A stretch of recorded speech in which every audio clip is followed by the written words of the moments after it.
Il écrit au tête. Bonjour tout le monde. Bel bonjour. Nous sommes aujourd'hui le 11 novembre, 6260 pour nous et 2023 pour l'autre, pour les autres.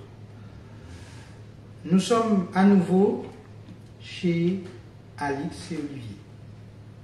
Souvenez-vous, le 2 septembre, nous avions fait un reportage pour expliquer une situation ubuesque, complètement déconcertante, de Olivier le papa, qui avait simplement voulu signaler que sa fille avait été frappée avec une arbalète. Et de ce fait, on a vu toute une machine se mettre en route pour décapiter Alix. Donc la vidéo est toujours en ligne. Nous faisons cette vidéo aujourd'hui sans Olivier parce qu'il ne peut pas, le mari. Et donc, Alix va vous dire comment s'est passée sa rentrée et quelles ont été les suites de cette affaire. Est-ce qu'elle a été reçue? Est-ce qu'on a prélevé sur son salaire? Est-ce qu'on a baissé son échelon? Est-ce qu'on l'a rehaussé? Enfin, elle va vous donner les suites judiciaires, humaines, familiales. Et puis par la suite, nous allons nous donner notre avis aussi sur comment tout un système peut être dans la méchanceté joyeuse. C'est-à-dire qu'ils sont joyeux de leur méchanceté. Il y a une espèce de jouissance à être méchant. Donc voilà. Bonjour. Bien, bonjour Olivier, bien bonjour à toute la communauté de Monde et puis tous ceux qui ont pris le temps déjà de nous regarder, de nous écouter la dernière fois. Merci de venir à nous. À nouveau, je dis nous, même si c'est vrai, Olivier ne peut pas être à mes côtés. Nous tenions à remercier tous ceux qui nous ont fait un retour concernant la première vidéo, tous ceux qui l'ont regardé, même s'ils n'ont pas eu l'occasion de nous faire un retour. On a eu beaucoup de messages d'encouragement, de soutien, et on remercie nous pour ça. On a été très touchés de voir que les gens ont pris le temps de nous écouter. Et c'est pour ça qu'il nous tenait à cœur quand même de donner des nouvelles. C'est la moindre des choses. Alors comment vas-tu? Eh ben, j'ai effectué ma rentrée le 4 septembre, comme tous les enseignants et tous les élèves. Et j'ai été surprise de constater que mes élèves étaient littéralement terrorisés de faire leur rentrée dans la classe de Madame Charles-Nicolas. D'où vient cette terreur? Ça vient de 5-6 élèves de l'année précédente, de mon année précédente à l'école, et qui, tout au long de leur année de CM2, sont allés voir les CM1 pour leur dire que j'étais vraiment maltraitante, méchante, et que de surcroît, je mangeais les enfants. Oui, on en est bien là. Comme un homme. Tout à fait, en 2023. Et la raison de la terreur de mes élèves, arrivés cette année, c'est qu'ils ont cru à tout ce qui leur était raconté tout au long des journées et tout au long de l'année. Alors comment ça se passe dans la classe, le rapport aux élèves? Fort heureusement, ils ont constaté, dès la rentrée du 4 septembre, ils m'ont dit qu'ils étaient rassurés parce qu'ils se rendaient bien compte que c'était pas vrai, que je ne mangeais pas les enfants, que c'était pas vrai que j'étais méchante et qu'eux se sentaient complètement en sécurité dans ma classe. Donc petit à petit, j'ai observé que les premiers, on va dire, qui ont été rassurés, ont rassuré leur père en retour. Donc ça, j'en suis vraiment contente parce que, je vous l'avais dit le 2 septembre, j'étais vraiment ravie à l'idée de retrouver ma classe à la rentrée. Et c'est toujours le cas. Je suis toujours ravie de les retrouver. Et ça me tenait à cœur, ça me touchait beaucoup de savoir qu'ils avaient passé déjà 2 mois très anxieux. Ils m'ont dit, les grandes vacances ont été très synonymes d'angoisse. Voilà, de la rentrée. Donc j'étais contente que... Donc au niveau relationnel avec les élèves, tout à fait. Ça va. Nous avons établi un rapport de confiance, tout à fait. Voilà. Concernant ta voie hiérarchique, Qu'en est-il, puisque tu n'étais pas reçu Non, à c'est l'époque, qu'en est-il aujourd'hui? J'avais fait des demandes, effectivement, on s'était laissé et je vous avais dit que j'espérais que la prochaine fois, je pourrais vous dire que j'ai été reçue au rectorat. C'est le cas.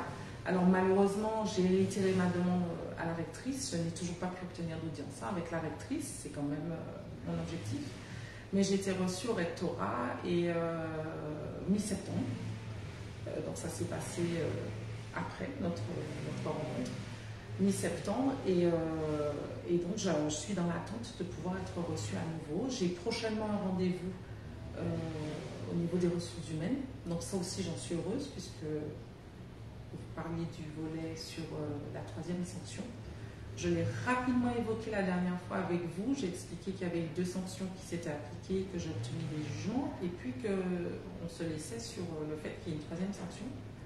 Alors cette sanction-là, elle n'a pas été appliquée. En tout cas, pas pour l'instant. Mais, comment expliquer, c'est une sanction qui est en cours, qui est en cours. Elle est pendante. Elle est dans l'application, elle est pendante, oui, tout à fait. Alors, je crois que le tribunal en appel a statué aussi. Tout à fait. Entre la dernière fois où on s'est vu et aujourd'hui, il y a eu des jugements qui sont tombés. Il y a eu notamment la confirmation par la Cour d'appel que la sanction d'exclusion de 2 ans, donc 1 année ferme sans traitement, est illégale. Voilà, c'est confirmé et c'est un dossier qui est clos. Donc, la Cour d'appel a confirmé l'illégalité de certaines décisions. Tout à fait. Elle a confirmé l'illégalité de l'arrêté portant sanction du recteur Pascal Jean, daté du 26 juillet 2019. Cet arrêté avait déjà été considéré comme illégal par le tribunal administratif de Fort-de-France. D'accord. Il y a eu dernièrement un conseil d'école. Je crois nous sommes samedi. Oui, hier. Que s'est-il passé à ce conseil d'école? Alors, le conseil d'école est une instance représentative, officielle, qui se tient dans toutes les écoles, qui est obligatoire. Il est obligatoire d'y assister aussi bien pour les parents représentants que pour les enseignants.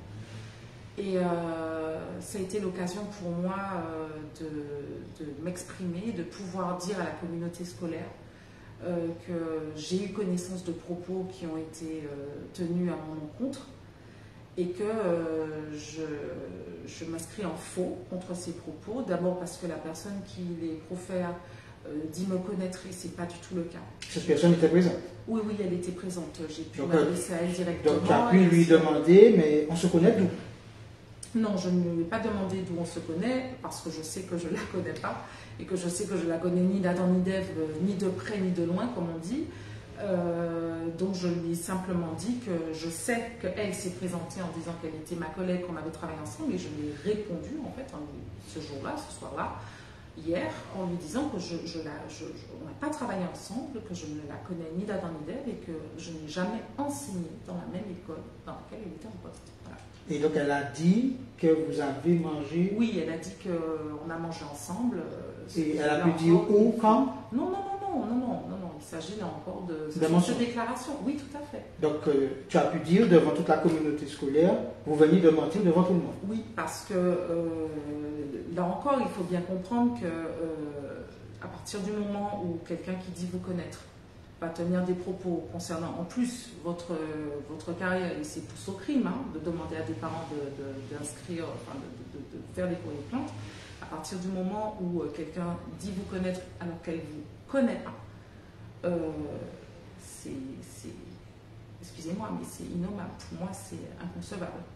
Donc on va dire qu'en fait, il y a une machine qui s'est mise en place, qui ne recule devant rien, qui a un toupet monstrueux, et qui n'hésite pas en plus à faire des affirmations devant toute une communauté en sachant que c'est faux.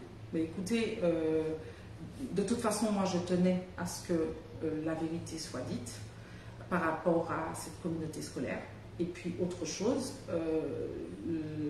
dans le cadre de cette affaire pour laquelle la protection fonctionnelle m'a été accordée, nous avions quand même une audience au tribunal judiciaire de Fort-de-France, audience à laquelle cette personne ne s'est pas présentée. Donc moi, il était important que je puisse lui dire en face et le dire à la communauté scolaire. Merci beaucoup, Merci Alice. à vous. Et on continue et nous n'enlèverons pas de vidéo parce que s'il est là et la lumière, s'il est là et mais n'aime pas la lumière, c'est à eux de se mettre dans l'autre et de rester dans l'autre. Merci beaucoup et puis à la prochaine.